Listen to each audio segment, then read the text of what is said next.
మనం ఏ విషయాలైతే వింటున్నామో జ్ఞాపకం ఉన్నాయా? ఏం నేర్చుకుంటున్నాం? అవకాశాలు వదలాలి. ఆత్మీయంగా మనం ఎదగాలి అని అంటే మనం విడిచిపెట్టకుండా నేను ఇది నేర్చుకుంటానని ప్రయత్నం చేస్తే మనం నేర్చుకున్నది కూడా అది మనలోంచి తొలగించుకోవడానికి మనం వదలాల్సింది ఇంకా మనలో ఉండిపోతే మనం నేర్చుకున్నది కూడా మనం పాటించనివ్వకుండా చేస్తూ ఉంటుంది. కాబట్టి మనం నేర్చుకున్న విషయాలను మనం పాటించి అందులో మనం ఎదగాలి అని అంటే వదలాల్సిన కూడా తెలుసుకోవాలి. కాబట్టి అనుమానాలు వదలాలి, ఆచారాలు వదలాలి, ఆశలు వదలాలి, అవకాశాలు వదలాలి. అవకాశాలు వదలాల్లో మనం దేవుని అనుమతితో, దేవుని ఆలోచనతో ఏంటైతే ఉంటాయో వాటి వైపు మన మనసు తిప్పుకోవాలి. రెండోది, మనం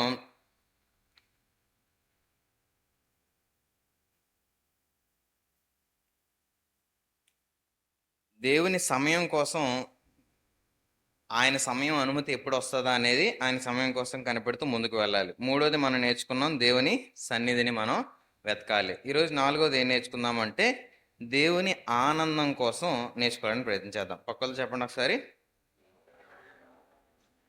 దేవుని ఆనందం కోసం మనం నేర్చుకోదాం. అవకాశాలన్నీ వదిలి దేవుని ఆనందం కొరకు మనం ప్రయాసపడడానికి సిద్ధపడాలి. ఎలా అంటే ఒకసారి మత్తయి సువార్త 4వ అధ్యాయము, మత్తయి సువార్త 4వ అధ్యాయము 23 నుంచి చదువుకుందాం.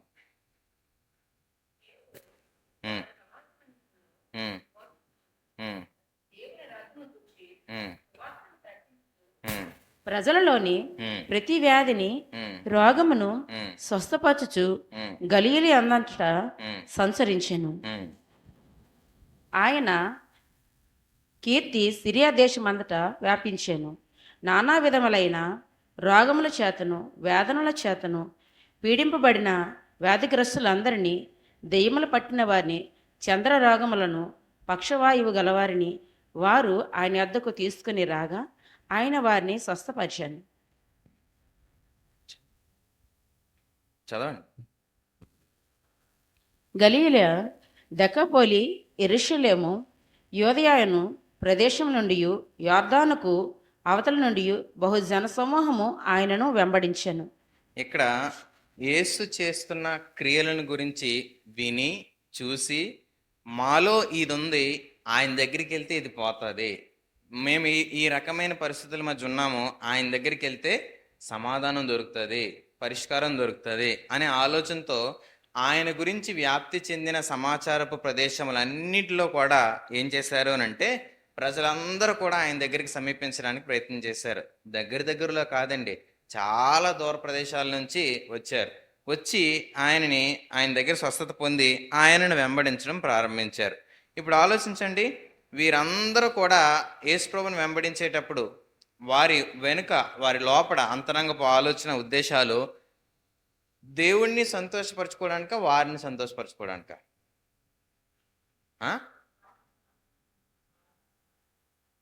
దేవుణ్ణి సంతోషపరచడానికైనా కాదా? వారిని సంతోషపరచుకోవడానికి. ఎలా చెప్పారు వారిని సంతోషపరచుకోవడానికని? స్వస్థత వస్తుందని, విడుదల ఉందని, ఇంకేదో ఉందని చెప్పి వాళ్ళు వచ్చారు. అవేవి అక్కడ జరగట్లే, అవేవి అవ్వట్లే. ఇప్పుడు ఆయన దగ్గరికి వెళ్ళాలంటే అంతమంది వస్తారా? రారా? రారా? మనం వచ్చేటప్పుడు ఏ ఉద్దేశంతో వచ్చాం? ఏ దురుద్దేశం లేదా మన హార్ట్లో, మన గుండెల్లో ఏ దురుద్దేశం లేదా?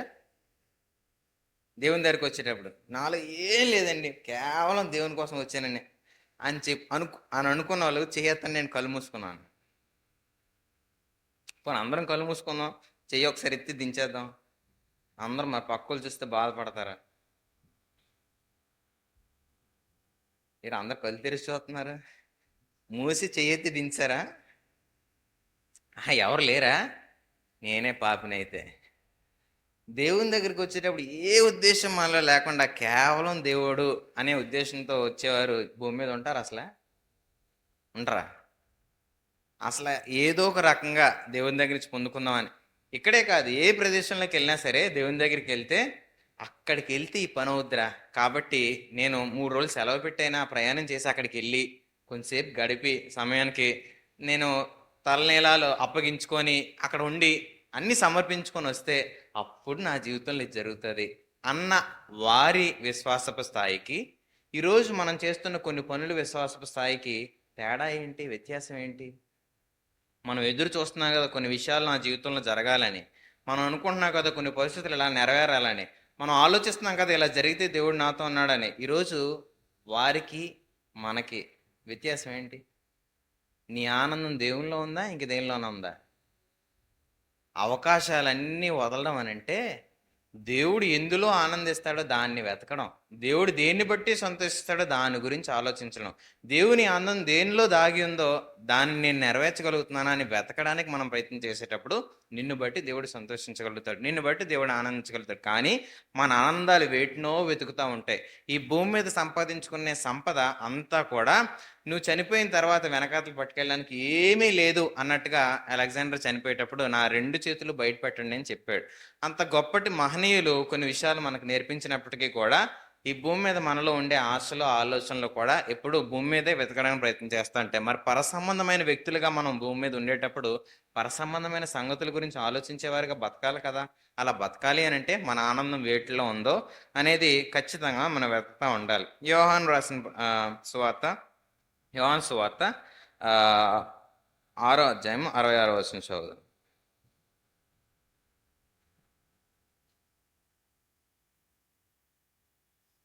యోహాను సువార్త 6వ అధ్యాయము 66వ వచనం. దొరకట్లేదా యోహాను సువార్త కూడానా?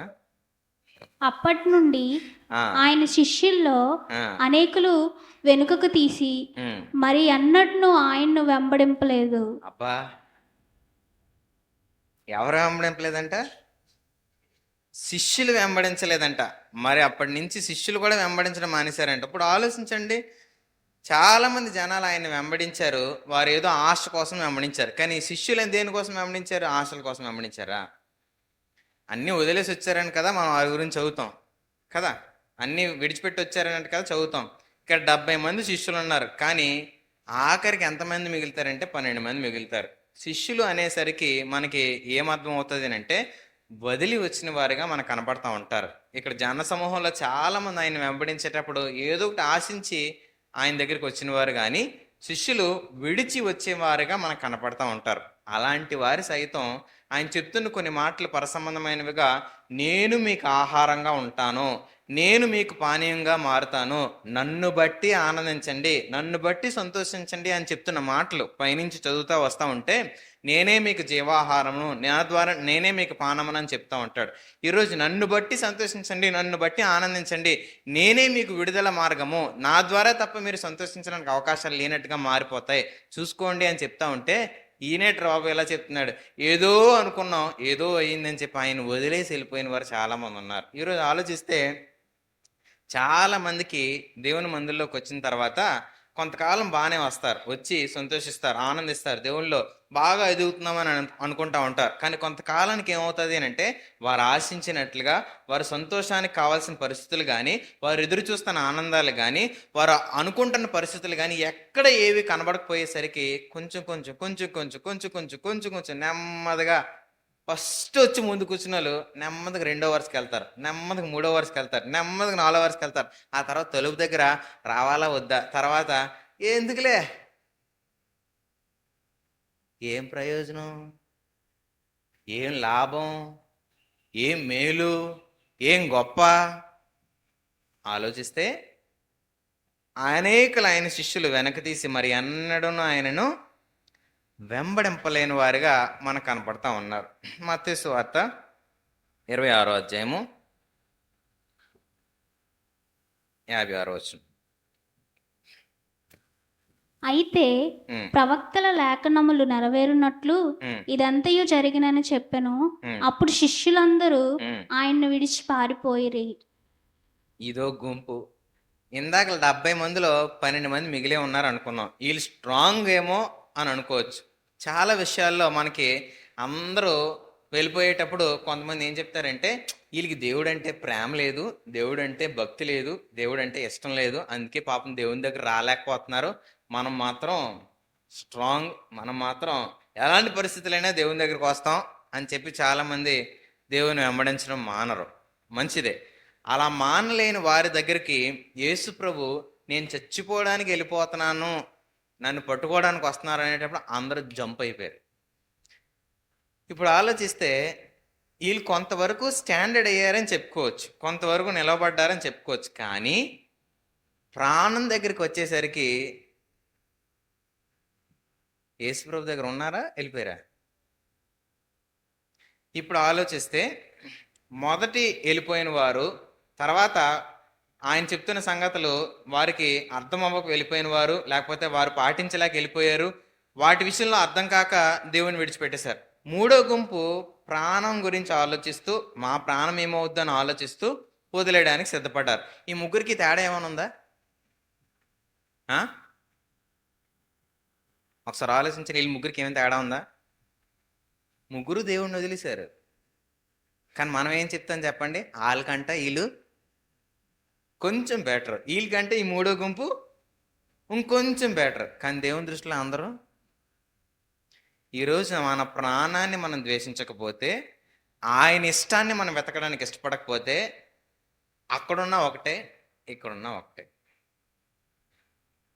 ఆయనకి దగ్గరగా ఉన్నామని చెప్తున్న మనం, మన ప్రాణం ఆయన ఇష్టంగా ఉందా? మన ప్రాణం ఆయన కోరుకున్నట్టుగా ఉందా? మన ప్రాణం దేవుడు ఎదురు చూస్తున్న సంగతులను ఎదురు చూస్తుందా? మన ప్రాణం దేవుడు కోరుకుంటున్న సంగతులు కోరుకుంటుందా? మన ప్రాణం దేవుడు ఏదైతే ఉద్దేశిస్తున్నాడో అది నెరవేర్చడానికి తపన పడుతుందా? ఇవేవి చేయట్లేదు అని అంటే మనం దేవునికి ఇష్టలేని వారిగా ఉన్నామా లేదా?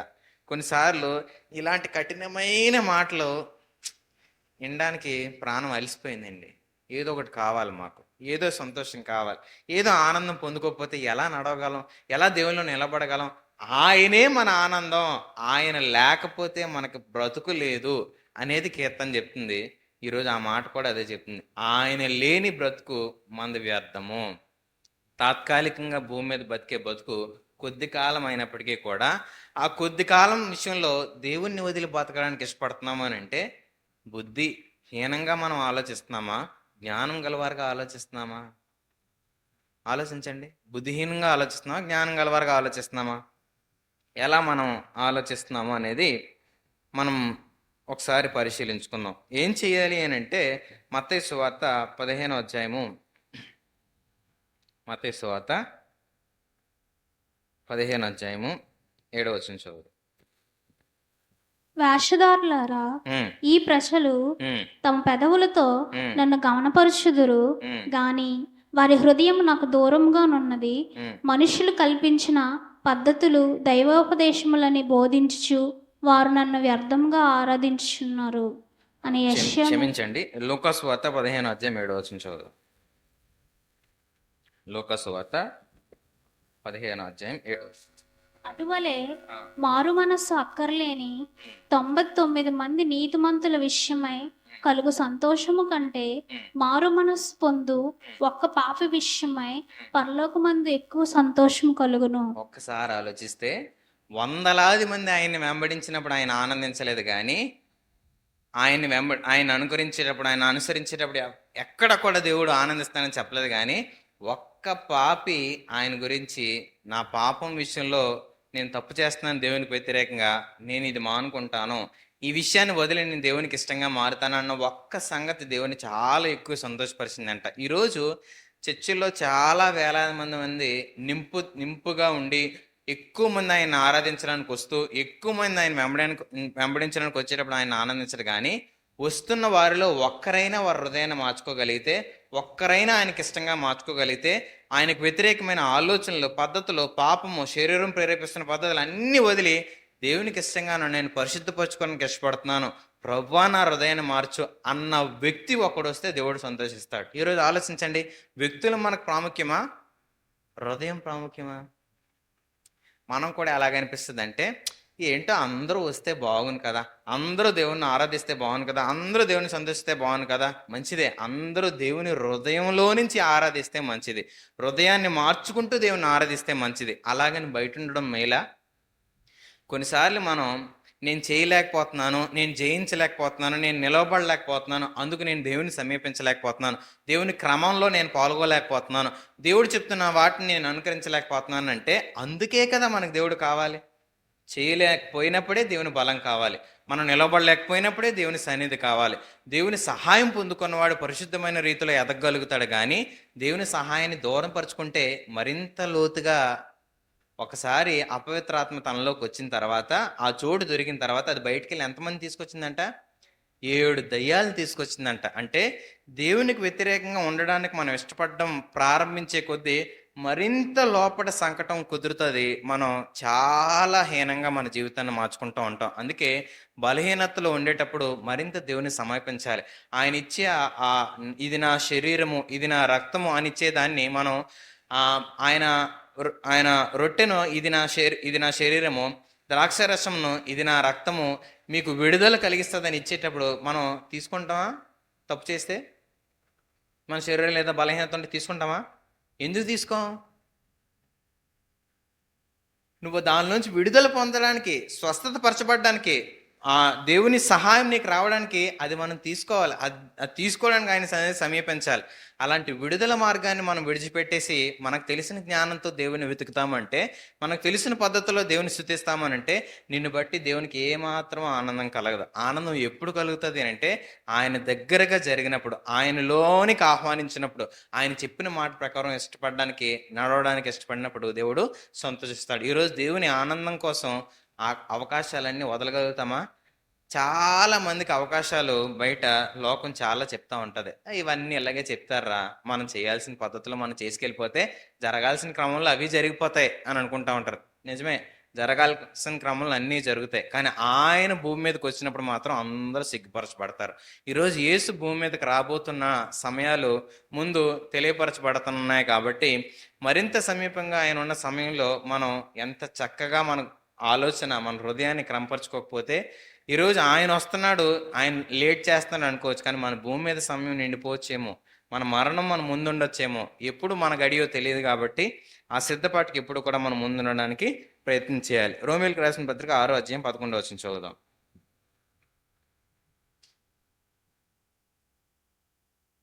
రోమీయులకు రాసిన పత్రిక 6వ అధ్యాయం 11వ వచనం. అటువలే మీరును పాపం విషయమై మృతులుగాను, దేవుని విషయమై క్రీస్తు యేసునందు సజీవులుగాను మిమ్మల్ని మీరే ఎంచుకొనుడి. ఇప్పుడు ఆలోచించండి, ఒక్క పాపి మారడం ద్వారా దేవుడికి చాలా సంతోషం పరలోకంలో కలుగుతుందని మనం చదువుకున్నాం. ఇక్కడ ఏం చెప్తుంది? పాపం విషయంలో మృతముగా, దేవుని విషయమై క్రీస్తు యేసునందు సజీవులుగాని ఎవరు ఎంచుకోవాలంట? మిమ్మల్ని మీరే ఎంచుకోండి అని చెప్పింది. చాలామంది ఏం చెప్తారంటే, మరి బాగా ప్రార్థన చేయండి, ఈ వీక్నెస్ వదలలేకపోతున్నాను. ఎవరు ప్రార్థన చేయాలంట? పాస్టర్ గారు ప్రార్థన చేయాలని, లేకపోతే బాగా మనకు తెలిసిన ఆత్మీయులు అని మనం అనుకుంటాం కదా, వాళ్ళకి చెప్తా ఉంటాం, అమ్మ కొంచెం బాగా ప్రార్థన చేయండి అమ్మ, ఈ విషయంలో నేను మారాలి, ఈ విషయంలో నేను దేవునిలో ఎదగాలని వాళ్ళని పిలిచి వాళ్ళ ఆత్మీయులు అనుకుని వాళ్ళకి చెప్తా ఉంటాం. మనం ఆత్మీయులు అనుకునే వాళ్ళు చాలా వీక్నెస్ ఉంటాయి, వాళ్ళు చెప్పరు బయట, నా గురించి కూడా చెయ్యని. ఎందుకు? ఒక ఆవిడ మన దగ్గరికి వచ్చింది కదా, మన ఆత్మీయులు అనుకుని ఎక్కడ మనం చులకనగా చూస్తారని మన బాధ మనది, మనం చెప్పుకోం, వాళ్ళు చెప్పేసుకుంటారు. పాపం మనం బయటకు వ్యక్తపరిచేటప్పుడు ఎలా కనపరుస్తామంటే, మనంత భక్తిపరులు ఇంకోళ్ళు లేడన్నట్టు, మనంత ఆత్మీయులు ఇంకోళ్ళు లేరన్నట్టు. ఆలోచించండి, ఎవ్వరు మనం ఇంకొకరు మోసం చేయొచ్చు కానీ దేవుణ్ణి మోసపరచలేం. దేని విషయంలో చావాలని బైబిల్ చెప్తుంది అని అంటే, పాపం విషయంలో మృతులు అవ్వాలని బైబిల్ చెప్తే నిన్ను నువ్వు ఎంచుకోమని చెప్తుంది. అంటే నీకు నువ్వుగా చెప్పుకోవాలి, నేను పాపం విషయంలో చచ్చిపోయిన వాడిగా మారాను, నేను ఇంక విషయంలో ఆ పని నేను చేయను, ఆ బలహీనత వైపు నేను చూడను, ఆ ఆలోచన వైపు నాకు అవకాశం ఇవ్వను, ఆ పరిస్థితి వైపు నేను వెళ్ళను. ఒకసారి వెళ్ళి చూద్దాం, నేను గెలిచాను లేదో, నాకు బలం వచ్చిందో లేదో అని చెప్పి మళ్ళీ మనం ప్రయత్నం చేసామనుకోండి, ఏమవుద్ది? ఒక ఆయన అలాగే అన్నాడు. ఏంటనంటే, బాగా ఏమవుతుందండి, గోడ కట్టానండి, కట్టాను కానీ అది ఎలాగుందో చూద్దామని ఇలా తన్నాడు. ఏమవుద్ది కట్టిన గోడ? వెంటనే బుద్ధినుడు ఎవరైనా అలా చేస్తాడా? అది నిలవబడాలి, దానికి కావాల్సిన నీరు పోయాలి, అదంతా గట్టిగా అయ్యేంత వరకు దాన్ని చాలా సంరక్షణగా కాపాడుకుంటాడు. ఈరోజు దేవునిలో ఎదగడానికి వచ్చిన మనము మనల్ని మనం పరీక్షించుకోవడానికి ప్రయత్నం చేస్తాం. కొంతమంది ఇంకా భయంకరమైన వ్యక్తులు ఏంటంటే, వీళ్ళు మానేశానని చెప్పారు, మానేరా లేదో చూద్దామని వీళ్ళు పరీక్షిస్తారు. నువ్వు నేను ఎవరు పరీక్షించడానికి ఒక వ్యక్తిని? దేవుడు పరీక్షించాలి. కానీ ఆలోచించండి, మనము మృతముగా మనల్ని మనం ఎంచుకోవడానికి ప్రయత్నం చేయాలి. అలా ఎంచుకున్న మనము మరొకసారి ఆ బలహీనతకు అవకాశం ఇవ్వకుండా ఉండడానికి ఎంత ఎక్కువగా దేవుని సమీపించాలో, ఎంత ఎక్కువగా వాక్యం చేత నింపుకోవాలో, ఎంత ఎక్కువగా దేవుని ప్రార్థనతో, వాక్యంతో, ఉపవాసంతో ఆయన కనిపెట్టాలో, దీనివైపు మనం దృష్టి ఉంచాలి. కానీ మన ఆలోచన వైపు ఎప్పుడు కూడా మనం ఎప్పుడు ప్రయత్నం చేయకూడదు. అయితే భూమి మీద దేని వల్ల దుఃఖం కలిగింది అని అంటే, ఆదికాండం 6వ అధ్యాయం 5-6 వచనాల్లో బైబిల్ చెప్తా ఉంది.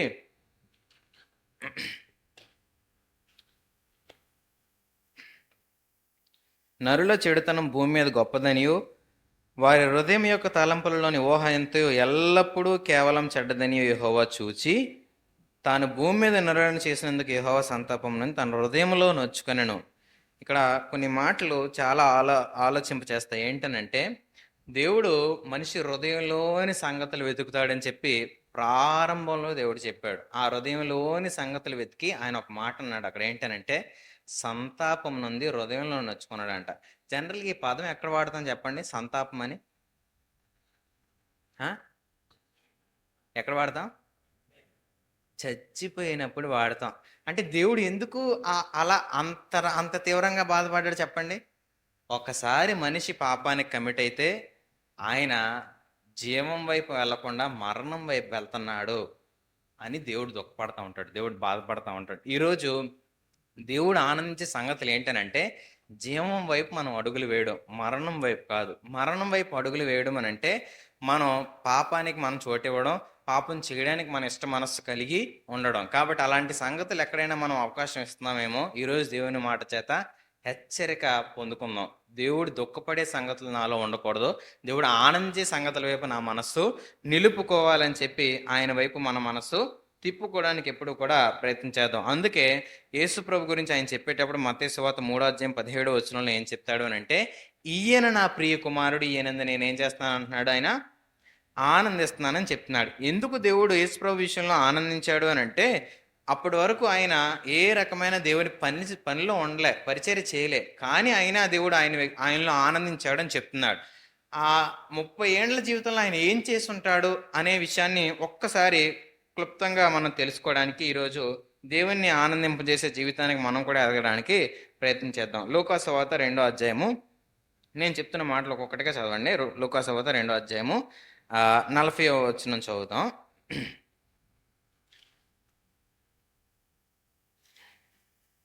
బాలుడు జ్ఞానముతో నిండుకొనుచు ఎదిగి బలము పొందుచుండెను, దేవుని దయ ఆయన మీద ఉండెను.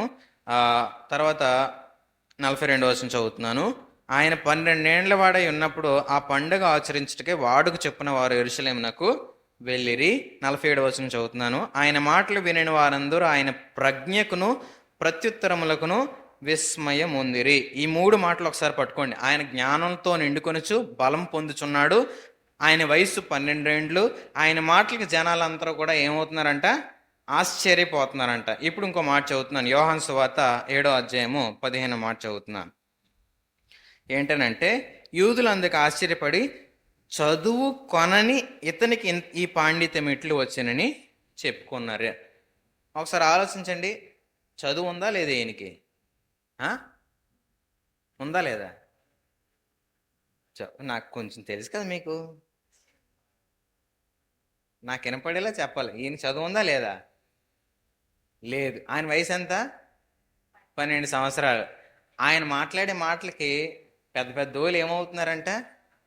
ఆశ్చర్యపోతున్నారంట. ప్రజ్ఞకు అసలు ఈయన మాటలు అసలు నిలవబడలేకపోతున్నారు, అంత భయంకరంగా ఉన్నాయి. అంటే మరి ఎలా వచ్చి ఉంటుంది చెప్పండి? ఎలా వచ్చి ఉంటుంది? నాకు వినబట్లేదు.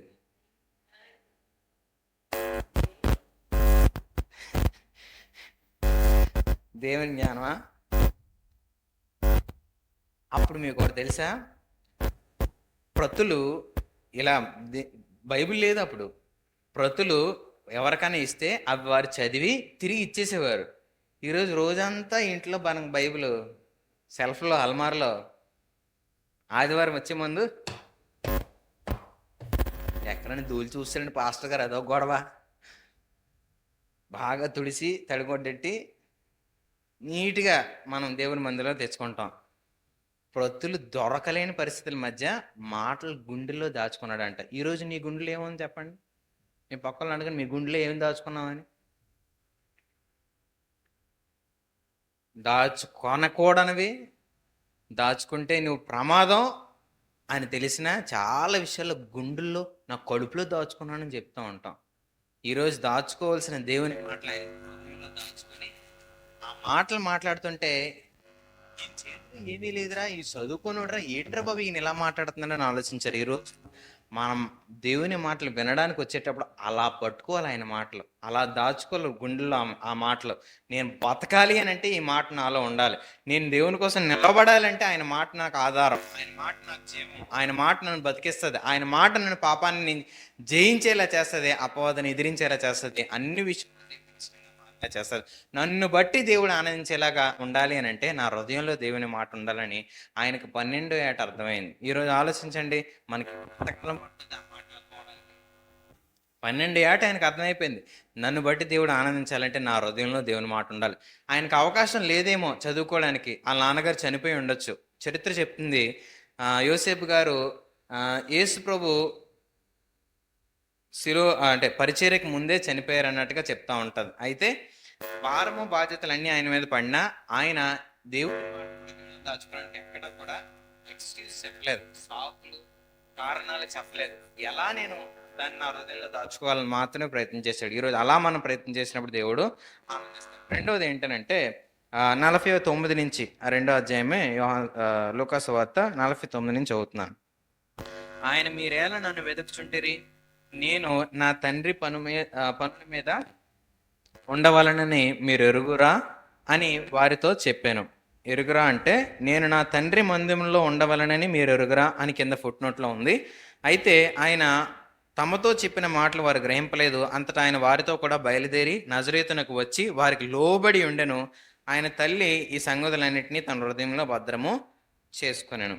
ఏం చేయాలో ఎలా చేయాలో అన్నీ యేసు ప్రభువుకు తెలిసిపోయినప్పటికీ కూడా ఏం చేస్తున్నాడంట, ఆయన వారి తల్లిదండ్రులకి లోబడి ఉంటున్నాడంట. ఈరోజు మనకి చదువుని బట్టో లేకపోతే సమాజంలో పెరుగుతున్న వాటిని బట్టో టెక్నాలజీని బట్టో చాలా జ్ఞానం వచ్చేసిన తర్వాత పిల్లలు తల్లిదండ్రులు చెప్పే మాట వింటారా? ఏం చేస్తారు? సూచనలు సలహాలు తల్లిదండ్రులకి ఇస్తూ ఉంటారు. మమ్మీ ఇలా చేయకూడదు, మమ్మీ ఇలా చేయాలి, మమ్మీ ఇలా లోబడమని చెప్పింది అనుకో, నీకేటి తెలియదు మమ్మీ, ఉండు మమ్మీ నేను చెప్తాను అని చెప్పి మమ్మల్కి ఆలోచనలు చెప్పేవారు చాలా మంది ఉంటారు. వాళ్ళని ఒకసారి పక్కన పెడదాం. తల్లిదండ్రులు స్థాయికి ఉన్నవారు, వృద్ధులైన మీ తల్లిదండ్రుల్ని మీరు ఎలా గౌరవిస్తారు, కనపరుస్తారు చెప్పండి? ముద్ద పెట్టింది తినేసి కామ్గా ఉండడం మనిషి నీకెందుకు అన్నీని సోది అని అంటారా? మర్యాదపూర్వకంగా అమ్మ అలాగా, సరే అమ్మా ఆలోచిస్తాను, ప్రార్థన చేస్తాను, దేవుని సహాయం అడుగుతాను, వృద్ధుల దగ్గర జ్ఞానం ఉంటుందని చెప్పాడు, ఏమో నీ మాటను బట్టి ఏదైనా చెప్తున్నాడేమో దేవుడు, ఆలకిస్తాను, ప్రార్థన చేస్తానని చెప్తారా? అబ్బే, ఆలోచించండి. ఆయన అంటున్నాడు, ఆయనకు అన్నీ తెలిసాయి. ఆయన మాటల జ్ఞానాన్ని బట్టి అందరూ ఆశ్చర్యపోతున్న పరిస్థితుల మధ్య ఈయన తల్లిదండ్రులు చెప్పే మాటకు లోబడ్డాడు. మనకి ఏమీ తెలియకపోయినా తల్లిదండ్రులు లోబడతామా? భూమి మీద దేవుని ఆనందించే జీవితం జీవించాలి అని అంటే మొదట ఆయన వాక్కును మన హృదయంలో నింపుకోవాలి. ఆయన ఇచ్చిన ఆజ్ఞ ప్రకారం మన జీవితంలో నడవాలి. మీరు తల్లిదండ్రులు లోబడి ఉండడం అని చెప్పి దేవుని మాట ఆజ్ఞల రూపంలో ఇచ్చాడు. ఆ మాటకి ఈయన విధేయత చూపిస్తూ లోబడి ఉండడానికి, ఈయనకి చాలా విషయాలు తెలిసినప్పటికీ కూడా దేవుని మాట ప్రకారం నడవడానికి, లోబడడానికి ఆయన ఇష్టపడ్డాడు. మూడోది ఏంటంటే మత్తయి సువార్త 13వ అధ్యాయము 55వ వచనం చదువుతాం. మత్తయి సువార్త 13వ అధ్యాయము 55వ మాట చదువుకుందాం.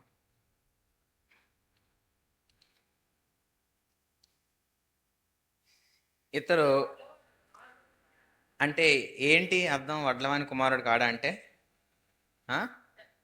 షరాబులు, చెక్క పని చేసేవారు. అంటే ఈయన తండ్రి గారు కొద్ది కాలం బతికి చనిపోయారు కాబట్టి తర్వాత బాధ్యత ఎవరి మీద పడతా చెప్పండి? ఆ? ఇంటికి పెద్ద కుమారుడైన యేసు మీద పడుతుంది. ఇంటినందటినీ నడిపించాలి. మొత్తం అందరినీ, అన్నదమ్ముల్ని, అక్క చెల్లెల్ని, తల్లిని, అన్ని విషయాల్లో ఆలనా పాలన చూసుకోవాల్సిన బాధ్యతలన్నీ ఆయన మీద పడ్డాయి. ఇప్పుడు బరువు ఎక్కువయ్యే కొద్దీ భారం కూడా ఏమవుద్ది? ఎక్కువ అవుతూ ఉంటుంది. అప్పుడు మనకు వచ్చే సంపాదన సరిపోకపోతే అప్పుడు ఏం చేస్తాం? సంపాదన సరిపోకపోతే ఏం చేస్తాం? ఎక్స్ట్రా పని చేస్తారా? సైడ్ ఇన్కమ్ ఎలా రాబట్టాలా అనేది మైండ్ ఆలోచిస్తుందా ఆలోచించదా? ఎవరికి టోపీ వేస్తే మనకి ఇది పెరుగుద్ది, ఇలా వస్తుంది, ఇలా జరుగుతుంది, లేకపోతే వ్యాపారం కాబట్టి వృత్తి, ఆయన 50 రూపాయల వస్తువు ఎంతని చెప్పొచ్చు పక్కూరికి వెళ్ళి?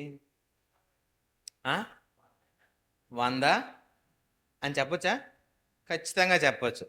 ఈయన అన్నాడు ఎదిగిన తర్వాత, నాలో పాపం ఉందని మీరు ఎవరైనా రుజువుపరచగలరా అని చెప్పి ఆయన జనాంగం దగ్గర ఆయన చెప్పాడు. ఇప్పుడు ఆ మాట చెప్పినప్పుడు అందరూ ఒక్క మాట ఆయన గురించి చెప్పలేదు. ఆలోచించండి. అంటే వ్యాపారం ఎలా చేసి ఉంటాడు ఆయన? ఎలా జరిగించి ఉంటాడు? ఎందులోనూ కూడా లాభం తప్ప ఇంకే రకమైన ఇతరుల మీద భారం వేయడానికి ఎక్కడ కూడా ప్రయాస ఆయన పడలేదు. ఆలోచించండి. ఈరోజు ఒక పని అప్పగిస్తే అంత నిక్కచ్చిగా మనం నిలబడగలమా? ఉండగలమా? ఒక ఆయనకి ఇంట్లో పనిచేసే వ్యక్తికి యజమానుడు బట్టలు ఇచ్చాడంట.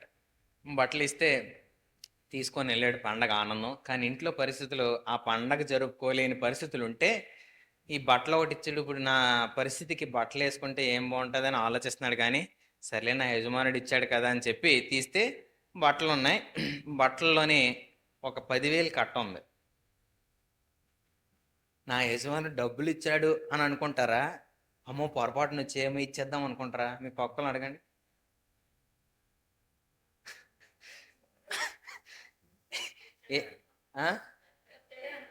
బట్టలతో పాటు డబ్బులు ఇచ్చాడు దేవా, వెళ్ళి కన్ఫామ్ చేసుకుందాం అని ఎంతమంది అడుగుతారు చెప్పండి? అడుగుతారా? పాపం ఆయన వెళ్ళాడు అమాయకంగా వెళ్ళి, అయ్యగారు పొరపాటు జరిగిందేమోనండి, డబ్బులున్న కవర్లో మీరు బట్టలు పెట్టించారేమో, ఈ కట్ట ఉంది తీసుకోండి అని అంటే, అవి నీకే ఇవ్వాలనిపించి ఇచ్చాను అనగానే కళ్ళని నీరు కాచుకున్నాడంట. ఏంటనంటే ఆయన దేవుని మాటను నేర్చుకున్న తర్వాత ఎన్ని పరిస్థితులు వచ్చినా నేను దేవుని కోసం ఏ రకమైన నీతి తప్పి పని నేను చేయకూడదు అని చెప్పి ఆయన నిర్ణయించుకున్నాడు. ఈ పని చేసిన తర్వాత దేవుడు తన హృదయంలో ఒక మాట చెప్పాడంటే ఏంటనంటే, నీతిగా నువ్వు నిలబడితే నేను నీ ముందు నడిచివాడుగా ఉంటాను, నీ ప్రతి అవసరత నేను తీరుస్తాను. నీతిమంతులు చేసే ప్రతి పని మీద ఆయన కనుదృష్టి ఉంటుందంట. అంటే నువ్వు చేసే ప్రతి నీతియుక్తమైన పని వెనకాతల ఆయన జీతం నీకు ఇవ్వడానికి ప్రతిసారి ఎదురు చూస్తూ ఉంటాడు. కానీ నీతి తప్పి చేయడానికి మనిషి ప్రతిసారి ప్రయత్నం చేస్తూ ఉంటాడు. నిన్ను చూసి ఆయన ఆనందిద్దామని, నిన్ను చూసి ఆయన సంతోషిస్తామని చూస్తూ ఉంటే నువ్వు వేరే అవకాశాలు వెతుకుతానంటావేటి, వేరే సంతోషాలు వెతుకుతావనంటావేటి అని చెప్పి చాలా విషయాల్లో ఆయన ఎంతసారి మనం బాధపడతా ఉన్నా ఈ వ్యక్తి చేసినట్టుగా మనం చేయగలుగుతామా? ఈ వ్యక్తి పరిస్థితుల్లో ముందు ఆలోచించినట్టుగా మనం ఆలోచించగలుగుతామా? దేవుడి ఆనందాన్ని వెతికే జీవితాలు అలా ఉంటాయని చెప్పి మనం ఈయనని బట్టి మనం నేర్చుకోగలుగుతాం. మినిస్ట్రీకి వచ్చిన తర్వాత ఆయన ఎదుర్కొన్న పరిస్థితులు ఎలా ఉన్నాయి అని అంటే, మత్తయి సువార్త 4:4 చదువుదాం. ఎందుకనంటే మినిస్ట్రీల గురించి ఆయన కూడా చెప్పాడు. మత్తయి సువార్త 17:5లో ఈయన నా ప్రియకుమారుడు, ఈయన ఆనందిస్తానని చెప్పాడు. కాబట్టి ఆయన జీవించిన జీవితంలోంచి మనం క్లుప్తంగా 3 విషయాలు నేర్చుకుందాం. 4:4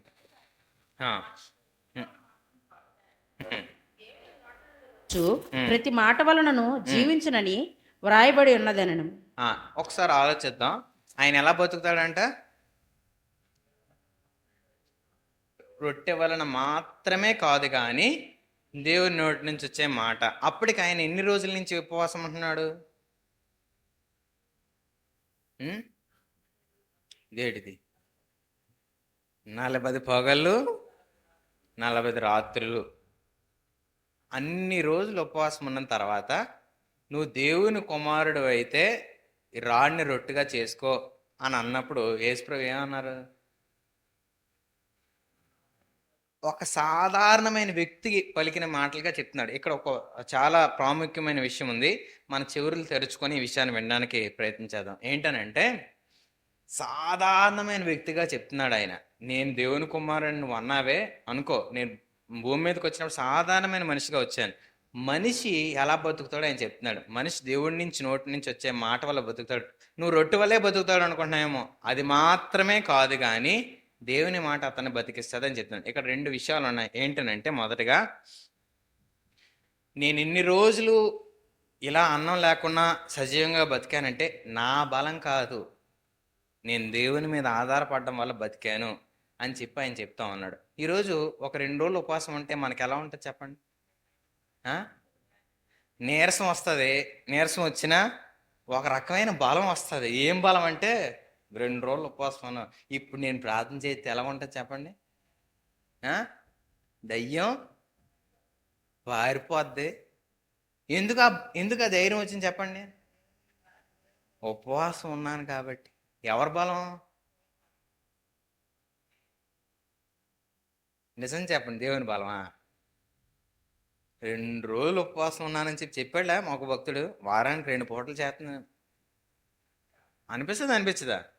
40 దినాలుండి మనిషి రొట్టె వల్ల బతకడు, దేవుని మాట వల్ల బతుకుతాడు. నేను అలాగే బతుకుతున్నాను అని చెప్తున్నాడు ఆయన. ఈరోజు ఆలోచించండి, మనం దేవుని బలాన్ని ఆశ్రయిస్తామా? మనం చేస్తున్న పనులను బట్టి, మనం చేస్తున్న పరిచర్ని బట్టి, మనం దేవునికి సహాయం చేస్తున్నాము అనుకునే చేసే చాలా పనులను బట్టి ఎవరిని గొప్ప చేయడానికి ఇష్టపడతాం? దేవుడినా మనల్నా?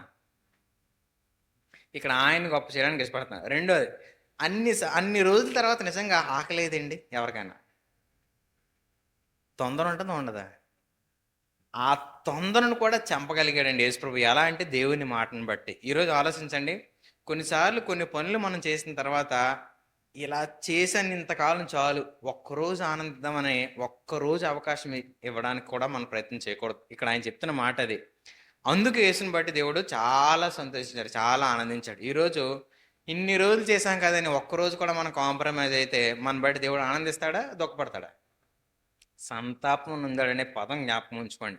మన హృదయంలో తలంపును బట్టి కూడా ఆయన సంతాపం ఉంతాడు. రెండోది ఏంటంటే, 4:7 దేవుణ్ణి శోధించడానికి, అంటే మనం ఇంటికెళ్ళి చదువుకుందాం మాట, ప్రయత్నించక తాను అన్ని విషయాలలో జాగ్రత్తగా మెలకుగా బతకడానికి ఇష్టపడ్డాడు. ఈరోజు చాలా అవకాశాలు ఏంటనంటే, ప్రభా ఇంక నేను ఇంతకాలం బతికాను, నువ్వు ఇలా చేయకపోతే నాకు అవ్వదు, నువ్వు ఇలా జరిగించకపోతే నాకు అవ్వదు, నేను ఇలా అనుకుంటున్నాను, నీ ఆలోచన ఎప్పుడో జరుగుతుంది కానీ నాకు కావాలి, నెరవేర్చు. ఈ మాటలు మనం ఉంటామా అన్నమా? మనకు కావాల్సింది నెరవేర్చుకోవడానికి ఎదురు చూసేటప్పుడు అది లేట్ అయిపోతుంది అని అంటే మన మాటలు ఇలా వస్తే రావా? దేవుడిని శోధించడానికి ఏ మాత్రం అవకాశం తీసుకోలేదనంట. దేవుడు ఎప్పుడు చేస్తే అప్పుడు, దేవుడు ఏ సమయంలో ఇస్తే అప్పుడు, దేవుడు ఎలా ఇస్తే అలాగా, దేవుడు ఎవరిని ఏ పరిస్థితుల్లో ఎలా నడిపిస్తే, ఎలా చేయమంటే దేవుడు అలా చేస్తాడు. అందుని బట్టి నేను ఆనందిస్తానని చెప్తున్నాడు యేసుప్రభు. ఈరోజు మనం అలా చెప్పగలమా? మనం అలా చెప్పగలిగితే మనల్ని బట్టి దేవుడు ఆనందిస్తాడు. మూడోది ఏంటనంటే, తనెక్కడ కూడా దేవుని కంటే చాలా ఉన్నతంగా ఎదుకోవడానికి అపవాది చాలా అవకాశాలు తన ముందు పెట్టి లోక రాజ్యాలన్నీ చూపించాడు. కానీ ఎక్కడ దేవుని పైన తన మనస్సు తొలగించుకోక దేవుడే నాకు అధికారి అన్నట్టుగా ఆ మూడో సంగతి మనం చూడడం జరుగుతుంది 10వ వచనంలో. నీ దేవునికి మొరొక్కి ఆయనను మాత్రమే సేవింపవలను అని చెప్పి ఆయన చెప్తా ఉన్నాడు. అంటే నీ పైన దేవునికి తప్ప వేరొక దేనికి కూడా అధికారం ఇవ్వకూడదు, దేనికి అమ్ముడుపోకూడదు, దేనికి కొనబడకూడదు. నాకు దేవుడు తప్ప వేరే ఆధారం లేదన్నట్టుగా నువ్వు జీవించావు అని అంటే నువ్వు అన్ని అవకాశాలు వదిలి దేవుడిని ఆనందపరిచే వ్యక్తిగా ఎదుగుతున్నావు అనడానికి రుజువుగా యేసుప్రభు జీవితం మన ముందు సాదృశ్య రూపంగా ఇవ్వబడింది. ఈరోజు ఆయన జీవితాన్ని అంతా కూడా మనం దగ్గర పెట్టి చూస్తే ఆయన తన ఇష్టాన్ని నెరవేర్చుకోవడానికి రాలేదు కానీ తండ్రి చిత్తాన్ని నెరవేర్చడానికి ఈ భూమి మీదకి వచ్చాడని చెప్పి మనం చదువుకుంటూ ఉంటాం. ఈరోజు మన బట్టి దేవుడు అంటే, మన జీవితాన్ని బట్టి అంటే మన పనులన్నిటి విషయంలో యేసు మాదిరి జీవితంలో ఆ మాదిరికరమైన జీవితాన్ని చూసి ఆలోచించి ధ్యానించి నడవడానికి ఎప్పుడైతే మనం ప్రయత్నం చేస్తామో ఆత్మీయంగా ఎదగడానికి